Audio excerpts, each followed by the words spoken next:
Bueno, os decía, accionamientos diferentes que puedo tener en un motor. El clásico, puramente mecánico, tengo la red eléctrica, el motor.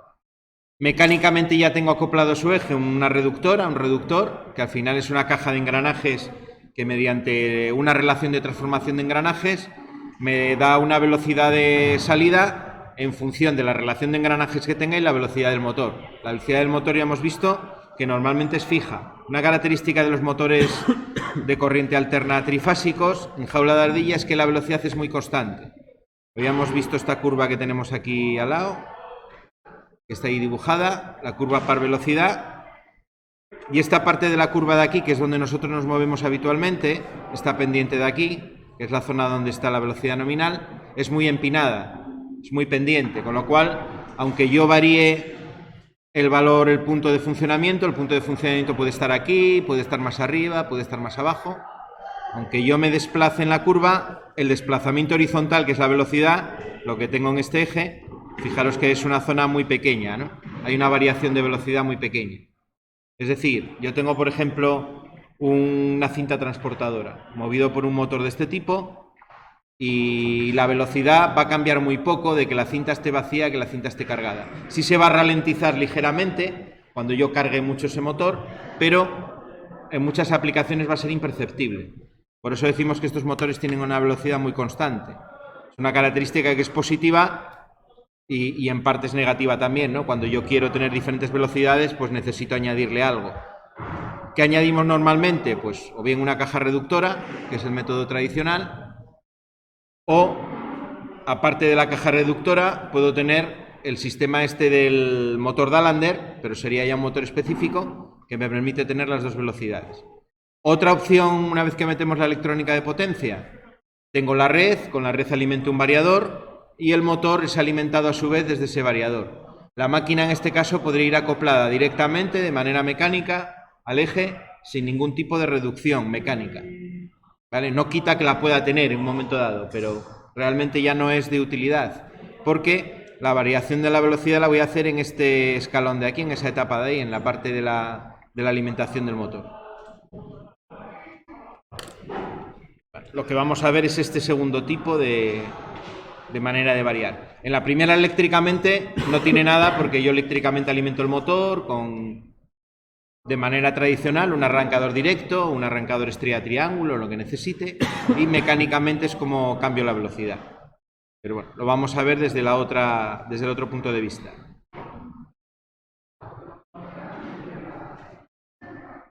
Bueno, en el movimiento de un motor también podemos hablar de estas fases. Esto es algo que vimos por encima, pero tampoco profundizamos mucho. Cuando yo arranco un motor, hay una fase inicial de aceleración, es decir, el motor instantáneamente, si está en carga, no va a llegar a la velocidad nominal, sino que le lleva un determinado tiempo. Habíamos hablado el año pasado, si os acordáis, en cuanto a las protecciones térmicas, de arranques de 10 segundos, que eran los de clase 10, ¿no? Cuando tenía térmicos de clase 10, de clase 20 y de clase 30. Lo normal, decíamos, era que un motor antes de 10 segundos esté a velocidad nominal, pero para ciertos tipos de carga, a veces necesito arranques más rápidos. Esa etapa sería la etapa inicial, el arranque sería la etapa de aceleración. Y de la misma manera, cuando yo freno el motor, también tengo una parte de desaceleración. Cuando yo no freno el motor de ninguna manera externa, va a ser lo que tarde la inercia de la propia máquina en frenármela. No sé si os fijasteis en las prácticas que hicimos con alguno de los motores que tienen una polea acoplada al eje. El motor está en vacío, pero la propia inercia de la polea veis que hace que tarde bastante tiempo en pararse el eje completamente. ¿Vale? En una máquina real, con rozamientos que hay y demás, no suele tardar tanto en parar, pero la propia inercia de la máquina muchas veces hace que el motor siga girando, sin alimentación eléctrica, pero siga girando a lo que se llama rueda libre, ¿no? Bueno, con el variador también vamos a poder incidir en esa etapa de deceleración. Yo voy a poder frenar el motor de la manera que yo quiera. En cuanto a los métodos de frenado tradicionales, tenemos varios tipos también, no los hemos estudiado en primero, pero porque os suene. Tenemos el frenado con zapatas de freno, lo veremos, os lo recordaré cuando estemos arriba en el aula de automatismos, porque hay un motor precisamente que tiene ese sistema. Es un motor en el que tú cuando lo alimentas un electroimán, que son dos zapatas que agarran el eje. Entonces, en el momento en el que tú alimentas el motor, esas dos zapatas, al tener alimentación, se separan. Estimulas el electroimán, se abren, con lo cual el eje puede girar. En el momento en el que se queda sin alimentación el motor, las zapatas también quedan sin alimentación y me frenan el eje. ¿Vale? En ese motor, simplemente, en cuando yo le quito alimentación, sé que lo voy a frenar por métodos mecánicos, ¿vale? Como una zapata o electromecánicos, podríamos decir. Será el mecanismo de seguridad que se utiliza pues en máquinas elevadoras, sobre todo. Tradicionalmente se utilizaba. De tal manera que si yo perdía la alimentación, imaginas un ascensor, un montacargas, una grúa, que no se quedase el motor libre, porque por el propio acción del peso que tenga colgada esa máquina elevadora, el motor sigue girando a rueda libre y lo que hay se cae a plomo. ¿Vale? Luego los ascensores, las máquinas tienen otros electroimanes con la misma función, de frenado, para que en el caso, por ejemplo, de un ascensor, la cabina no se pueda descolgar en ningún caso. Bueno, el variador, aparte de disponer de esos sistemas, que podemos seguir disponiendo de ellos como medida de seguridad redundante, el variador puede hacer diferentes cosas con el motor. Puede, por ejemplo, alimentarlo con corriente continua para hacer un frenado rápido. Lo que hace es convertir el estátor del motor en un electroimán fijo, con lo cual lo que hace es atraer la parte móvil del rotor. Se forma también un electroimán por inducción en la parte inducida del motor, se quedan enfrentados los bornes opuestos, se atraen y el motor se para de una manera bastante rápida. ¿Vale? Es como si ese campo rotativo que yo tengo en la máquina con corriente alterna lo convierto en un campo magnético fijo, con lo cual el rotor se para en el momento. ¿Vale? Ese es el frenado por inyección de corriente continua. Esa es una opción. Otra opción es hacer un frenado en un tiempo determinado, que es la que nosotros vamos a hacer. Es decir, yo fijo un tiempo de rampa de deceleración y el variador es capaz, siempre y cuando la inercia de la máquina lo permita, de parar la máquina en ese tiempo que yo le he dado. Esa es la manera habitual de hacer funcionar un variador, es hacerle un arranque lento. Es decir, yo le voy a decir en qué tiempo quiero que la carga se ponga a velocidad nominal o a la velocidad que yo quiero darle, y le voy a decir igualmente en qué tiempo quiero que frene. Esos dos parámetros son dos de los que en todos los variadores siempre hay que definir, son de los más comunes. Bueno, os dice aquí en la gráfica un comentario sobre los pares. El par de un motor es como expresamos la fuerza de rotación en una máquina. En vez de hablar de fuerza, hablamos de par, que es la fuerza multiplicado por la distancia. Bueno, podríamos hablar de un par de la máquina que sería el par de aceleración y otro par que es el par resistente, ¿no? Siempre van a estar actuando en cada uno de los dos, o en cada uno de los tres, en este caso, estados de funcionamiento de la máquina. Cuando estoy acelerando, lo que tengo es un par de aceleración de la máquina con un par resistente que siempre es opuesto. El par de aceleración de la máquina tiene que ser siempre superior, ¿no?, para conseguir coger velocidad. Luego, en el régimen estable, esos dos pares se igualan. Cuando el par de aceleración o el par motriz es igual al par resistente, la máquina está funcionando a una velocidad constante. Y luego, cuando estoy desacelerando, lo que hago es un par de frenado, en este caso va a hacer el variador, que se va a sumar con el par de resistente de la máquina, ¿vale? Para esa manera conseguir frenarla completamente. Bueno, ese juego de pares hay que tenerlo también por ahí en mente cuando trabajemos con el variador. Bueno, como esto es una presentación comercial, nos habla de ventajas, que bueno, está también bien conocerlas, ¿no? ¿Por qué ponemos un variador? ¿Por qué no un arrancador tradicional? Bueno, una muy interesante es la posibilidad de ahorro de energía eléctrica. Yo con un variador voy a poder estar enviando al motor la potencia que necesita en cada momento, ¿vale? De una manera además bastante precisa, con lo cual voy a ahorrar energía. Se utiliza mucho, por ejemplo, eso para instalaciones de bombeo.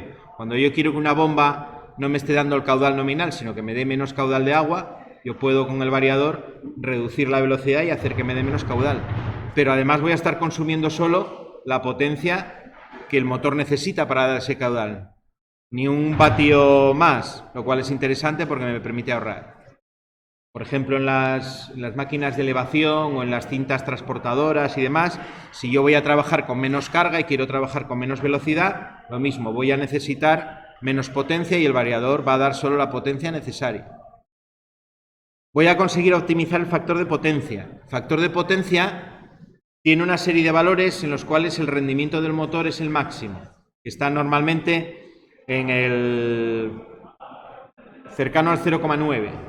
No es el mejor desde el punto de vista eléctrico de la reactiva, pero donde mejor rinde el motor suele ser entre el 0,8 y el 0,9. Más cercano al 0,9 que al 0,8. Bueno, pues yo lo voy a poder optimizar para que el motor siempre tenga el mejor rendimiento. Es decir, que aproveche la potencia eléctrica consumida al máximo para transformarla en potencia mecánica. Eso también el variador me va a permitir hacerlo.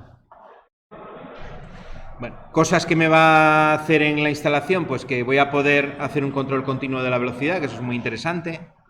Es decir, no estoy ya ligado a la mitad o al doble como en un Dallander, sino que puedo hacerlo girar a cualquier velocidad, pues entre un margen mínimo y el máximo que tenga. Incluso puedo hacerlo girarlo a sobrevelocidad.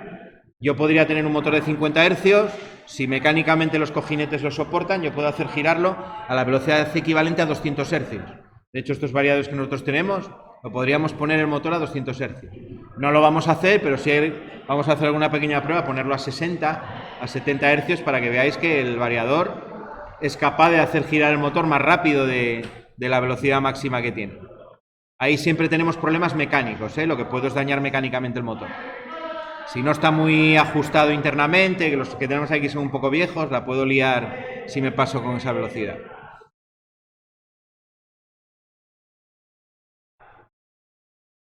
¿Y qué más de lo que me dice aquí interesante? Bueno, me reduce los esfuerzos mecánicos muchas veces también, menos calentamientos, que es interesante. El motor va a funcionar mucho mejor, mucho más fino, ¿vale? Aunque en principio no parezca, porque hay que saber que va a hacer ciertos ruidos asociados con el variador que a veces me van a mosquear. Tiene inconvenientes también la utilización de variadores, que aquí nos lo dice, pero yo aquí con esta gráfica quería apuntar alguno. Uno de los inconvenientes que tienen son los armónicos. Imagino que os habrá hablado Ricardo algo de ellos. Los armónicos son distorsiones que por el uso de ciertas cargas, sobre todo cargas de tipo electrónico, vamos induciendo en la red eléctrica. Entonces, si yo tengo muchas cargas de tipo electrónico, imaginaos muchos ordenadores, por ejemplo, con fuentes de alimentación, que me rectifican la corriente alterna y me la convierten en continua, todo ese tipo de transformaciones del tipo de corriente generan armónicos. El variador, como lo que va a hacer básicamente es cambiar de alterna a continua, pues va a meter un montón de armónicos en la red. Es decir, me la va a distorsionar esa onda de tensión bastante. ¿Qué son los armónicos? Los armónicos es un desarrollo matemático que se utiliza para poder explicar las distorsiones. Te coge una distorsión que tiene la red y matemáticamente te lo descompone en una serie de funciones de tipo senoidal, que si las voy sumando me daría como resultado una distorsión prácticamente igual a la que yo tengo, ¿vale? Es una abstracción matemática en la que no nos vamos a perder porque tampoco estamos aquí para estudiar matemáticas. Sí, para que lo podáis entender, es para lo que está esta gráfica aquí. Imaginaos, por ejemplo, que me dicen que tenemos un armónico de orden 3. Un armónico de orden 3 sería algo parecido como esta gráfica, que voy a borrar ahora y voy a volver a dibujar, porque no está dibujada muy bien. Que sería algo así. Sería una onda de corriente alterna con una frecuencia que sería 3 veces la frecuencia nominal. Es decir, es una onda cuyo semiperiodo es un tercio del semiperiodo de la onda, o el periodo es un tercio del periodo de la onda principal. Eso es un armónico de orden 3. Tengo armónicos también de orden par, que serían la mitad, un cuarto, etcétera. Los más relevantes normalmente son los armónicos impares. El armónico de orden 3, el de orden 5 y el de orden 7, normalmente. A partir de ahí los armónicos cada vez tienen menos incidencia. Cuando yo descompongo una onda en sus ondas armónicas, en sus valores armónicos, los que suelen aparecer son los del 3, el 5 y el 7.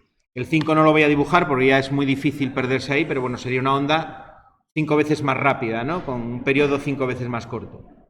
Si yo sumo estas dos ondas, la que tengo en color azul, que es la onda normal, y el armónico de orden 3, que es la onda que hemos dibujado ahí en verde, que la dibujé otra vez y la volví a dibujar mal, vamos a dibujarlas bien. Tendría que coincidir, ¿no?, el paso con los pasos por cero de la otra onda. Si yo sumo esas dos ondas, lo que voy a tener como resultado va a ser algo así. Imaginaos que los tengo dibujado en una gráfica en un papel milimetrado y voy sumando punto por punto. El resultado sería una onda de ese tipo. Una onda con unas ondulaciones arriba, así como más cuadrada, ¿no? El resultado de sumar esas dos ondas ahí. Fijaros que en la parte positiva la onda resultante es más grande y en la parte negativa pues es más pequeña que la onda azul, ¿no? Bueno, más o menos, porque yo aquí me desvío un poco y no lo dibujé del todo correcto, pero esa es la idea. Esta, por ejemplo, se puede ver con cierta facilidad. Si tenéis un analizador, aquí en el colegio, cuando no están las baterías conectadas, la tensión es algo así, una serie de máquinas y tal que producen ese armónico. Bueno, a medida que van entrando un armónico u otro, pues esa forma va cambiando, pero bueno, es una distorsión diferente. ¿Cuál es el problema de los armónicos? El problema de los armónicos es que el valor eficaz de la onda cambia. Yo ya no tengo el valor eficaz que tengo en una onda de corriente alterna. Al estar sumándole una onda ahí, el valor eficaz de esta onda va a ser mayor que el valor eficaz de la onda normal, de la onda original. ¿Vale? Y eso es un problema.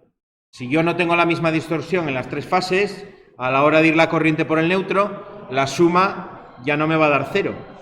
Al tener armónicos, pueden aparecer corrientes por los neutros de las instalaciones que a veces pueden ser incluso mayores que la corriente de fase. ¿Vale? Aquí, por ejemplo, en algún momento hace tiempo pasó que teníamos más corriente por el neutro que por la fase, debido a los armónicos. Con lo cual, gran problema, ¿no? Si tenemos en cuenta que encima muchas veces reducimos la sección del neutro por el hecho de que teóricamente si el sistema está equilibrado tiene que ser cero, si encima tenemos más que la nominal, es un problema, ¿no?, de calentamientos. Además, al tener mayor corriente eficaz voy a tener caídas de tensión mayores en los cables, con lo cual voy a tener distorsiones en el resto de máquinas. El resto de máquinas les va a llegar menos tensión de la tensión que les tenía que llegar.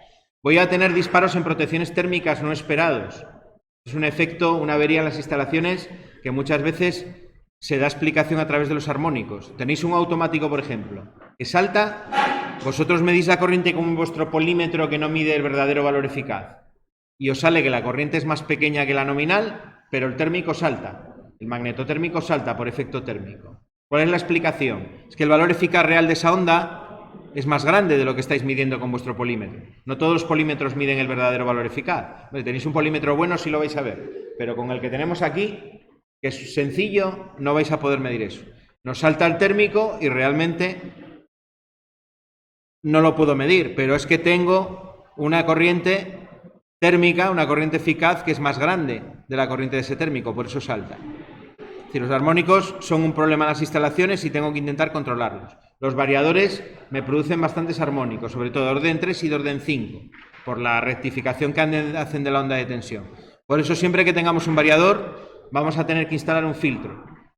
Aquí no los vamos a poner por simplicidad y porque bueno, tampoco estamos trabajando en vacío, son variadores de poca potencia, la distorsión que van a meter no va a ser apreciable. En máquinas instaladas reales con variadores siempre va a haber una etapa de filtraje en la entrada del variador. Voy a filtrar las ondas, un filtro que además tiene que estar lo más próximo posible al variador para que no me produzcan esa distorsión. Los filtros normalmente son bobinas y condensadores combinados. Ya cada fabricante es muy sencillo de escoger porque vais al catálogo y te dice para este variador con esta potencia, esta referencia de filtro. Marcáis las dos referencias y está. Metéis el filtro aguas arriba y ya lo tenéis solucionado, el tema de los armónicos. Pero bueno, tenerlo en cuenta que eso es un inconveniente de los variadores. Con fácil solución, pero un inconveniente.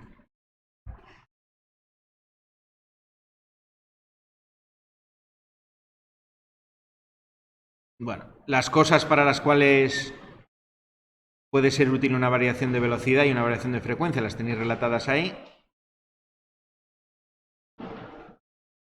Puedo ser interesante disponer de varias velocidades, pero, por ejemplo, puedo hacer lo contrario, ¿no? Esto es muy útil, pero también es muy útil esto de aquí, mantener la velocidad constante. Los variadores pueden funcionar en lazo cerrado. Yo le puedo meter por una entrada una referencia de la velocidad y el variador se encarga de medir continuamente la velocidad que tengo y mantener la velocidad de manera constante. De hecho, aunque no esté en enlazo cerrado, aunque no tenga un tacómetro que mida la velocidad, por los valores de corriente que él da, la circuitería interna es capaz de analizar la velocidad real de giro del motor, de una manera aproximada en ese caso. lo que se llama en los catálogos, me parece que lo llama el control vectorial. De esa manera, si tú le mandas una determinada velocidad, él te la va a mantener bastante constante, lo cual es interesante. Imaginaos, por ejemplo, un ascensor que yo quiero que vaya siempre a la misma velocidad, independientemente de que vaya vacío o lleno de personas, o un montacargas. Bueno, pues eso lo puedo conseguir con un variador de manera muy sencilla. Por eso hoy en día no vais a ver ningún ascensor nuevo que no esté controlado por un variador, o una máquina de elevación, exactamente lo mismo. Vale, una cinta, por ejemplo, en una línea de producción que tenga un embotellado y que me interese que la velocidad sea siempre la misma, pues también es muy interesante un variador. Aparte ahí por el tema de la velocidad, ¿no? Porque arranque de manera suave y demás. Que es la siguiente. Esto es otra utilidad de los variadores muy buena. Tengo esas botellas en la línea de producción y cuando arranco la máquina, yo no quiero que los cristales de las botellas se golpeen entre sí. Ya visteis los golpes que dan los motores cuando arrancan. Entonces lo que hace es arrancar muy suave, poco a poco, hasta que la máquina ya está a la velocidad normal. En las cintas estas de los aeropuertos donde caminamos, ¿no? En las terminales de los aeropuertos o las escaleras mecánicas, exactamente lo mismo. El arranque de ellas es progresivo. Normalmente ese tipo de escaleras o de pasillos, lo que se hace es que cuando no hay gente se baja la velocidad de giro, va a una velocidad más suave. No los puedes parar del todo porque cuando llega alguien, si lo ve parado hay veces que la gente no se monta. Entonces lo tienes girando a una velocidad más lenta para consumir menos potencia. Entonces cuando alguien monta pasa por la célula que hay al principio y el motor se acelera hasta la velocidad normal del pasillo o de la escalera. Ahí lo tiene que hacer con suavidad porque si no, igual la persona, imagínate una persona mayor, alguien que no tenga mucha estabilidad, si le metes un acelerón a la escalera, lo puedes tirar. Entonces lo que hace es un arranque también progresivo, hasta llegar a la velocidad nominal.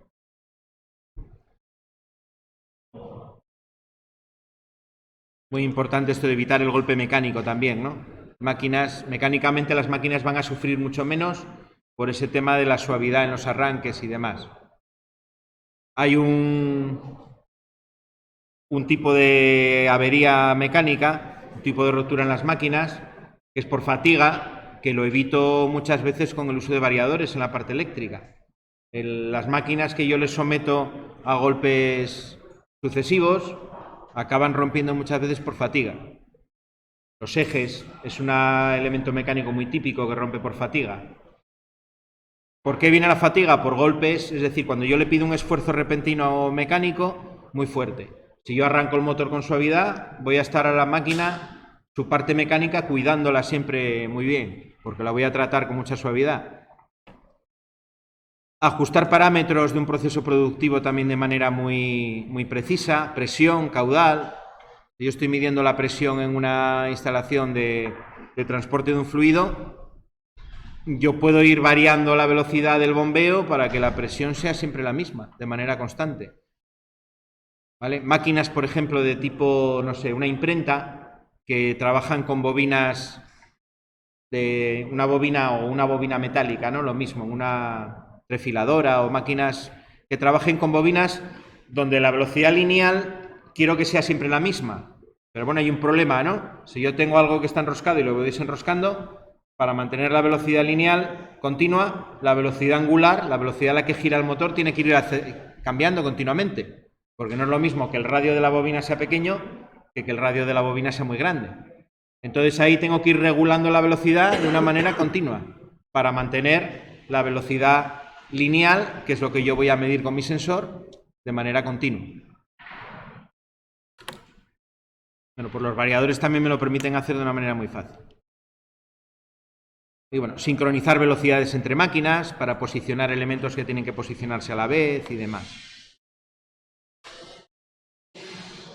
Bueno, me cuenta aquí varios principios que vamos a explicar también súper rápido, porque esto os lo contaría Pedro el año pasado. El principio de funcionamiento del motor, lo que se llama también la ley de Biot-Savart. Nos preguntan por qué gira un motor.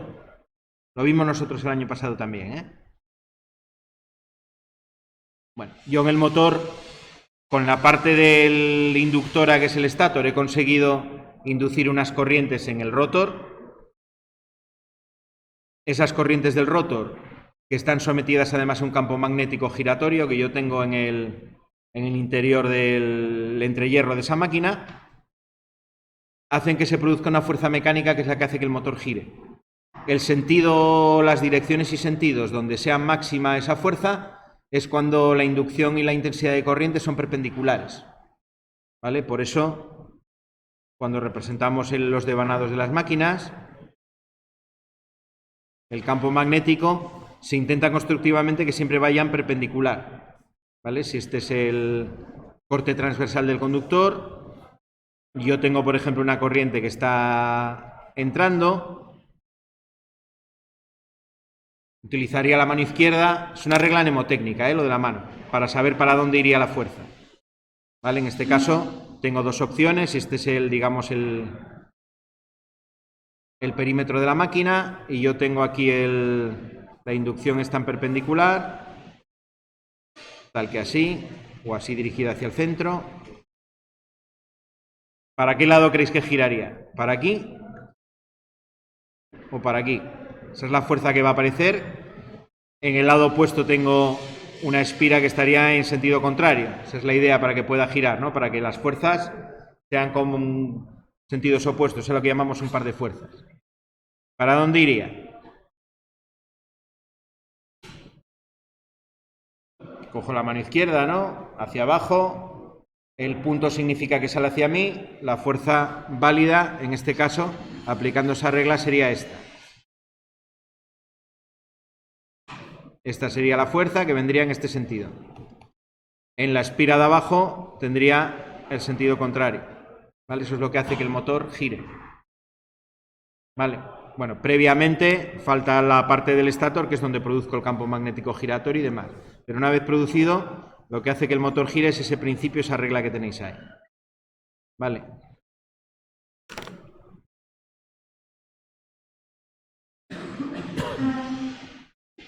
Así como magnitudes que vais a ver en los catálogos y en los manuales de los variadores, os van a hablar de par, y aquí simplemente os recuerda que el par es la fuerza por la distancia. Os habla de trabajo, que es la fuerza aplicada durante un determinado recorrido, durante una determinada distancia, y luego la potencia, que es el trabajo dividido en el tiempo, o el trabajo realizado por unidad de tiempo. Vale. Estos dos parámetros pues siempre están relacionados, ¿no? Si tengo que realizar un mayor trabajo, pues normalmente voy a necesitar una máquina de mayor potencia. Las cuatro maneras o los cuatro cuadrantes en los que puede funcionar un motor. Nosotros normalmente con la curva de par lo que estudiamos es este cuadrante de aquí, este modo de funcionamiento.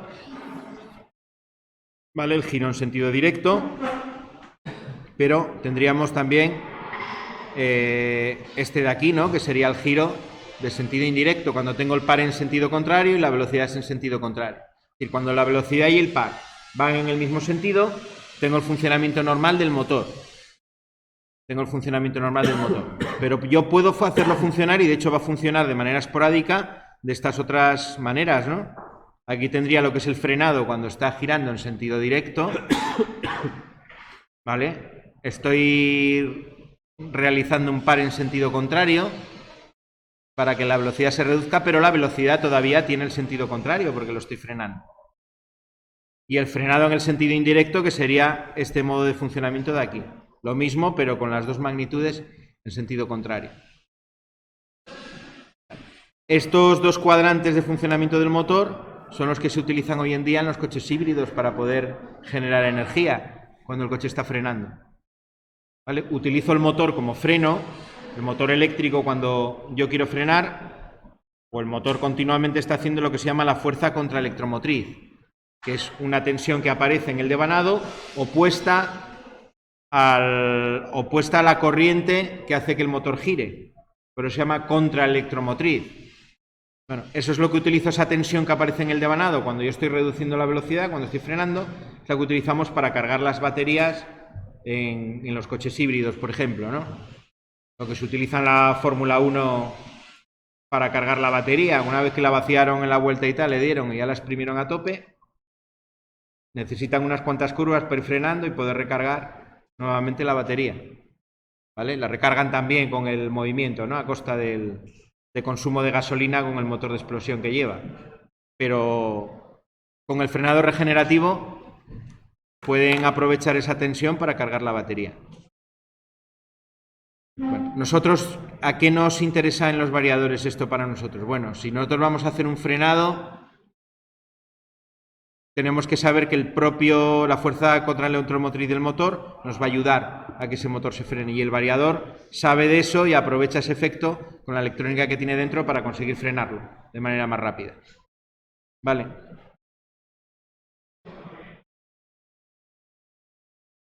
Bueno, los coches hoy en día híbridos y demás llevan un variador de frecuencia para controlar el motor, lógicamente.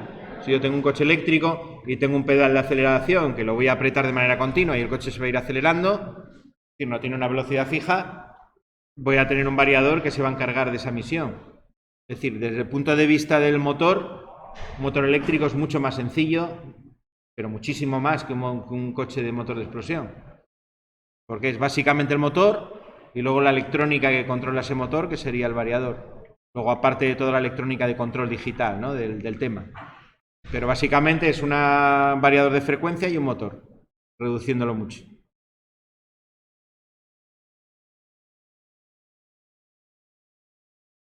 Bueno, también se producen en esos diferentes estados de funcionamiento, se producen transferencias de energía, bien de la máquina a la carga, cuando yo estoy acelerando, cuando estoy haciendo funcionar la carga, o cuando estoy frenando en sentido contrario. Era lo que decíamos antes del coche híbrido. Voy a tener un flujo de energía de la máquina hacia la red, en este caso hacia el variador. Bueno, que el variador va a saber gestionar y no nos preocupa mucho. Vale. Cuando yo hago un frenado y quiero frenarlo rápidamente, voy a necesitar, para gestionar ese consumo de energía o ese flujo de energía de la máquina hacia la red, de lo que se llaman resistencias de frenado. Ahí en la red es donde tendríamos nuestro variador alimentando la máquina. Las resistencias de frenado son unas resistencias que se ponen en serie con el devanado del motor y lo que hacen es disipar esa energía, esa fuerza electromotriz que se produce en el estator de la máquina cuando está frenando.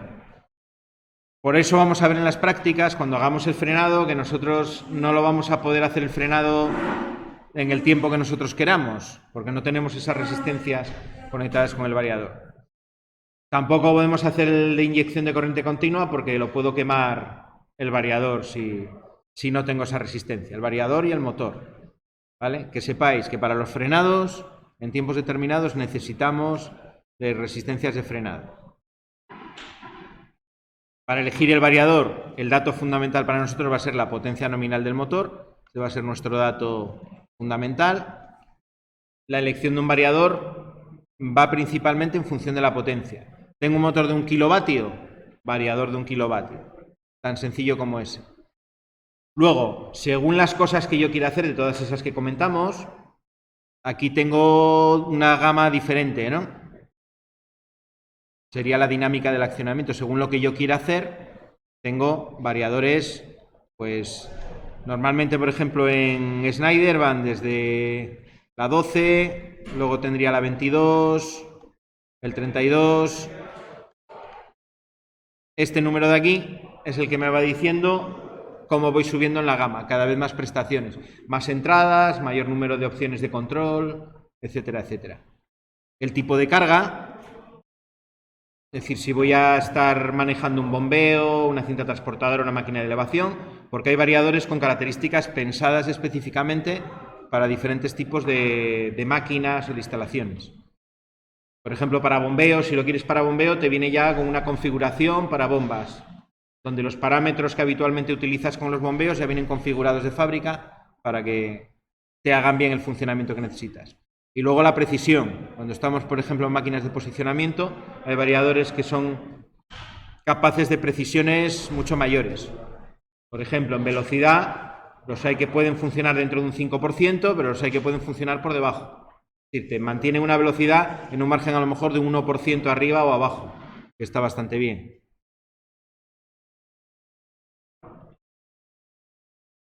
Bueno, lo de los pares que ya lo comentamos, recordar cómo era la curva esa del arranque, que ya la pusimos ahí, que los motores tienen pérdidas, los tiempos del arranque, que los vamos a poder controlar. ¿Vale?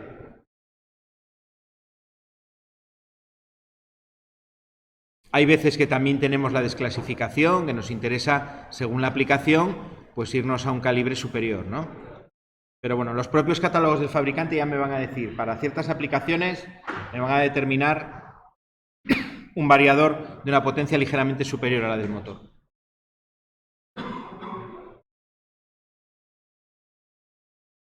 Bueno, el tipo de carga que voy a tener. Ahí tenéis diferentes ejemplos de diferentes tipos de pares resistentes. La cuadrática, que es la más normal. Par proporcional creciente. Par constante. Según el tipo de máquina, que era lo que decíamos antes, voy a tener un funcionamiento u otro. Y luego tengo los inversos, ¿no? En los que el par va disminuyendo con la velocidad.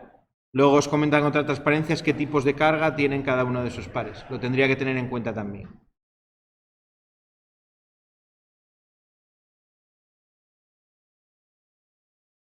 Y os pone un ejemplo, ¿no?, de uno de ellos. Por ejemplo, pongo un par resistente constante. En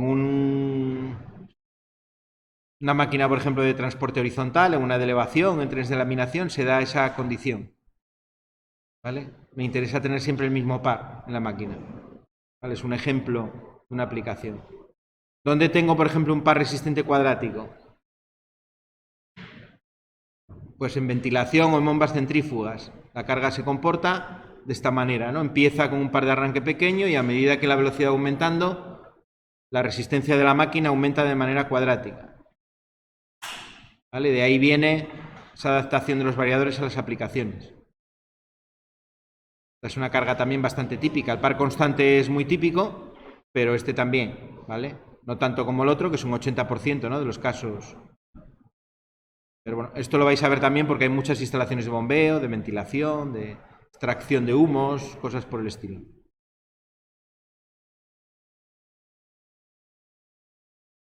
Bueno, y finalmente la dinámica y la precisión.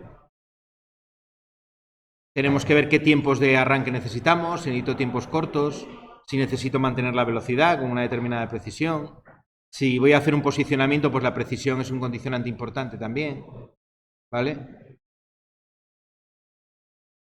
Bueno, por hoy vamos a dejarlo aquí. Esta es la primera parte. Sí os voy a comentar las dos prácticas que vamos a hacer para que veáis un poco los equipos.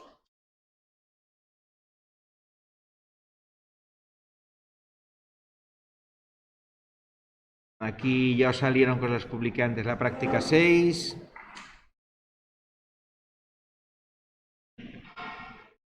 Bueno, esta se va a realizar con un variador que tenemos ahí en el aula E3. Es en la que están los paneles del fondo. De este solo tenemos un modelo, entonces hay que ir haciéndola por turnos de 3 en 3, máximo. ¿Vale? Ponéis 3, vais haciendo todo lo que os dice aquí en la ficha. Esta es muy sencilla porque simplemente es más para saber cablearlo que otra cosa. Vale. Utilizamos 3 de los paneles. Un panel que es un pequeño motor, otro panel que tiene los interruptores que conectamos a las entradas y el panel del variador propiamente dicho, que es este de aquí, es el ATV18. Es un modelo ya un poco antiguo, pero bueno, el cableado y los parámetros son prácticamente los mismos que de los modelos más nuevos. El esquema de cableado que os da el fabricante. Aquí, por ejemplo, tengo en la parte de arriba pues 4 entradas digitales que se alimentan desde el propio variador a 24 voltios de continua. ¿Vale? Aquí, pues estas conexiones son las que yo tengo que hacer con el cableado. Tiene un potenciómetro también que tengo que conectar. El potenciómetro está para nosotros en este panel del motor, está aquí a la derecha. Esta parte de aquí abajo a la derecha del motor es el potenciómetro, que tengo que cablear también, pues como se indica aquí el manual, entre los bornes más 10, AI1 y COM, ¿no?, de común. Ahí es donde tengo que poner el potenciómetro. Luego hay cableados que no vamos a poner, que es este del relé auxiliar, el KA, y la alimentación de 24 voltios a LO. LO es de salida lógica. El variador es capaz de manejar o bien normalmente un relé que me dé una señal cuando el variador alcance la velocidad, por ejemplo, que yo le diga, ¿no?, de consigna, que se llama. Si yo le mando girar a 25 con una aceleración lenta, cuando llega a 25 me activa esa salida para indicar al autómata o a lo que yo tenga conectado con el variador de que llego a la velocidad. Bueno, este relé no lo tenemos y no lo vamos a conectar, la práctica no lo contempla. Eso sería la parte de mando. La resistencia de frenado esta de aquí tampoco la tenemos, la que está en PO, PA, PB, esta tampoco la tenemos. Luego internamente, él tiene un relé que yo podría conectar con una señalización. Cuando hay algún tipo de error, estos contactos de aquí se ponen en reposo y me sirven para indicar que el variador no puede funcionar. Esto es como si fuesen los contactos del térmico, ¿no? El variador, no lo vimos todavía en la presentación, pero tiene protección térmica incorporada. Un variador protege al motor, está continuamente midiendo el valor de corriente y desconecta si detecta corrientes más grandes. Es decir, cuando tengo un variador no necesito más protecciones que el propio variador. Él ya hace toda la protección contra cortocircuitos, contra sobrecargas, etcétera, etcétera. Y luego tengo la parte de fuerza, que es esta parte que tenemos a la izquierda. Una protección en este caso nos dibuja por fusibles y 3 bornes de salida VW, que son los que salen al motor. Este modelo de variador que tenemos, la alimentación es monofásica, ¿vale? Con variadores o con motores de poca potencia tengo la posibilidad de tener una alimentación monofásica y tener una salida trifásica. Y alguien dirá, ¿y cómo es posible? Bueno, es posible porque el variador realmente me alimenta el motor con corriente continua, no me alimenta con corriente alterna. Lo que hace es transformar la alterna en continua, esa continua luego la trocea y la va dando a las diferentes fases. Lo que va a utilizar en la alimentación va a ser una onda que se llama de modulación de ancho de pulso, que veremos mañana o la explicaremos mañana, que lo que hace es darle la sensación al motor de que tiene una onda de corriente alterna. Sabéis que cuando alimentamos una bobina, la corriente tarda un tiempo en aparecer, ¿no? No sé si lo visteis con Pedro. En un condensador, igual lo tenéis más claro, en un condensador, cuando yo lo alimento, la tensión en bornes del condensador tarda un tiempo siempre en aparecer, ¿no? Que es lo que se llama la constante de tiempo. El tiempo realmente es 5 veces la constante de tiempo, que es la resistencia por la capacidad. Bueno, pues en una bobina ocurre algo similar con la corriente. Yo le meto una tensión a la bobina y la corriente en la bobina, en corriente continua, tarda un determinado tiempo en aparecer. Al final la bobina se va a comportar como una pequeña resistencia en régimen permanente, la resistencia que tenga el devanado de la bobina, pero de manera transitoria sí que hace una resistencia, digamos, esa variación de intensidad, y por eso me retarda la intensidad. Eso siempre pasa en las bobinas. Las bobinas retardan la intensidad, los condensadores retardan la tensión. Bueno, pues al alimentar con pulsos de corriente continua, la intensidad en el motor no puede variar a la misma frecuencia, a la misma velocidad por ese retardo, y al final lo que tengo en el motor es una onda de corriente que es casi la onda de corriente alterna. Por eso, aunque alimento con corriente continua, el motor funciona igual como si fuese con corriente alterna. Mañana hacemos una gráfica y un dibujín y lo entendéis mejor. Bueno, el caso es que al trocear una onda de corriente continua para producir la alimentación del motor, a mí me da igual partir de una única onda de corriente continua que de 3. Es lo mismo.